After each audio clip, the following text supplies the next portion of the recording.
Eu lembro que eu chorei muito, né, por não querer esse cargo. Eu não sabia qual seria o meu propósito no mundo. Eu sabia que Deus criou todos nós com um propósito e que a gente ia descobrir. Quando você recebe um chamado para atuar em alguma área da igreja, como mulher, você deve fazer o seu melhor.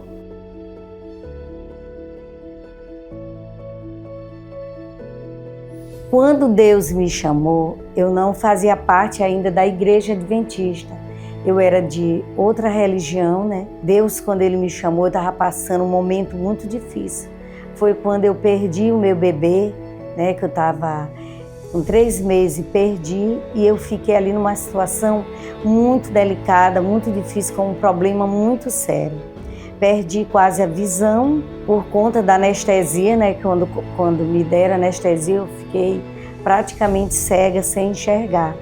E ali naquele momento eu pedi a Jesus que se eu ficasse curada, voltasse a enxergar do jeito que eu enxergasse, eu ia servir Jesus. E assim aconteceu, que eu me batizei, minha família toda se batizou. Na 3ª lição, nós nem esperamos mais terminar a lição. Meu esposo tomou a decisão e nós tomamos a decisão, eu e meus 2 filhos, né? E dali por diante eu vi que o chamado de Deus não era para ficar só comigo, era para mim levar outras pessoas aos pés de Jesus. Quando eu penso em chamado, eu me emociono.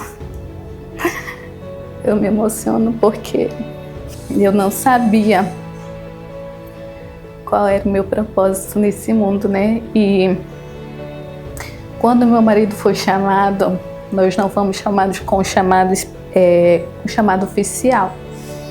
Ele foi chamado para ser obreiro e ele disse assim: Mayra, eu tenho um chamado, não é como pastor, é como obreiro e não é nada certo, não é garantia de nada, mas eu quero ir. Você aceita? E eu disse: aceito. Eu disse: já que nós vamos casar, para onde você for, eu vou junto. Sou uma serva do Senhor. Eu acredito que o propósito de Deus na minha vida, hoje mais do que nunca, é que Ele me chamou, me criou para ser uma serva dEle, para trabalhar na sua obra, né? Até então, eu não sabia qual seria o meu propósito no mundo. Eu sabia que Deus criou todos nós com um propósito e que a gente ia descobrir. Eu senti o chamado para servir quando ainda muito pequena, ainda bem novinha, eu tinha apenas 14 anos. E eu fui convidada para ser co-portora evangelista. E aquela oportunidade fez uma grande diferença na minha vida. Eu era uma menina tímida e de repente eu tive a oportunidade de me comunicar, de me relacionar com muitas pessoas. E Deus usou poderosamente este ministério para abençoar a minha vida. Porque o Ministério da Mulher, ele nos dá a oportunidade de atuar em diferentes áreas na igreja. Ele sempre nos coloca em posição de liderança. E isso faz uma grande diferença, porque nós temos a oportunidade de sempre estar participando, envolvidas nos projetos. E essas experiências nos fazem crescer, nos fazem amadurecer. Nós temos um projeto que nós estamos trabalhando já há 3 anos, porque através dos lenços, através do cabelo doado, nós sabemos a importância que é de levar esses lenços e esses cabelos para que possa fazer a peruca, para que ali aquelas mulheres que estão precisando nesse momento, elas possam estar usando. Trabalhar com pessoas é um desafio, né? Na sua grande maioria é mais complicado, mas eu digo assim que é um privilégio. É um privilégio poder fazer parte da vida de outras mulheres, né? Ajudando elas. Eu aprendi que liderança não é só comandar, mas também estar ali lado a lado, escutando, ouvindo, dando conselhos e estando ali para o que elas precisarem, né? O maior desafio é que, ao meu ver, as pessoas esperam que a esposa do pastor seja perfeita. E a gente sabe que não existe ninguém perfeito, né? E também é saber conciliar tudo, porque além de esposa de pastor, como eu falei, eu sou esposa, eu sou mãe, eu tenho a minha profissão, eu sou professora.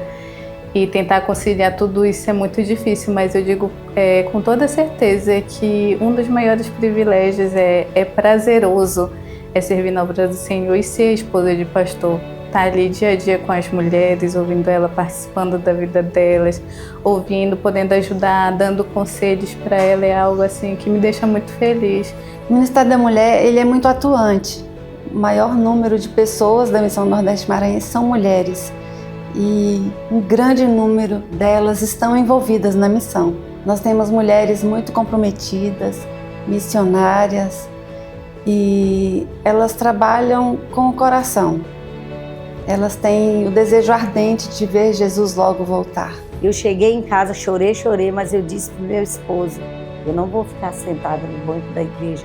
Se Jesus me chamou, Deus vai me capacitar. E meu esposo sempre me apoiando, e ele disse, minha filha, Deus capacita aquele que Ele chama. E assim aconteceu. Eu não consigo ficar calada. Para onde eu ando, é levando a mensagem, é fazendo aquilo que eu sei que é bom para Jesus. Então eu tenho feito aquilo que está dentro do meu alcance, porque se Deus me chamou, é para me levar outras pessoas aos pés de Jesus.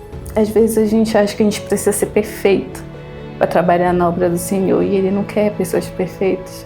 Ele quer pessoas imperfeitas, mas que tenham uma vontade de servir, né?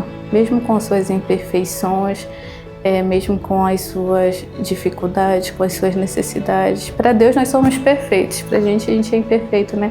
Mas Ele nos chama como nós estamos, e que os nossos erros atrás, as coisas erradas que nós fizemos, que isso não seja empecilho para trabalhar na obra dele, que a gente só saiba dizer sim, porque Ele vai estar de braços abertos esperando a gente para trabalhar na obra dele e para caminhar junto ao lado dele rumo ao céu. É uma alegria presenciar a dedicação com que as mulheres da Missão Nordeste Maranhense têm na obra do Senhor. E meu desejo é que elas permaneçam firmes na fé, permaneçam atuantes, com muito amor, com muita dedicação, como tem feito até aqui.